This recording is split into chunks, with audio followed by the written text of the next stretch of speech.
અમદાવાદના માણેક ચોકમાં આવેલ કલા ગોલ્ડ ફેક્ટરીના સેલ્સમેન પોતાની ફોર વ્હીલર કાર લઈને સોમનાથ તરફ જતા હતા ત્યારે બાટવા કુટિયાણા રોડ પર તેમની કારમાં પંચર પડતા આ બંને સેલ્સમેન ત્યાં ઊભા હતા ત્યારે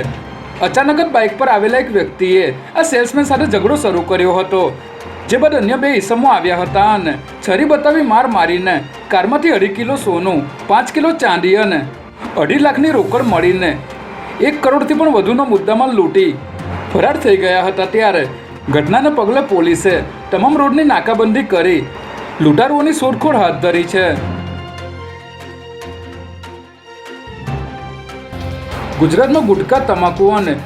નિકોટિનવાળા પાન મસાલાના વેચાણ પરનો પ્રતિબંધ 1 વર્ષ લંબાવવામાં આવ્યો છે, જેમાં નાગરિકો તેમજ ભાવિ પેઢીના સ્વાસ્થ્યને જાળવી રાખવા માટે ગુટખા પર પ્રતિબંધ મૂકવો જરૂરી હોવાથી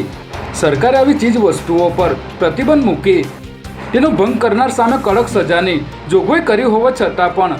હાલ રાજ્યમાં ગલીએ ગલીએ ખુલ્લેઆમ તમાકુનું વેચાણ ચાલી રહ્યું છે ત્યારે આ પ્રતિબંધ આગામી 13 સપ્ટેમ્બરથી વધુ 1 વર્ષ સુધી લંબાવવાનો નિર્ણય કરવામાં આવ્યો છે.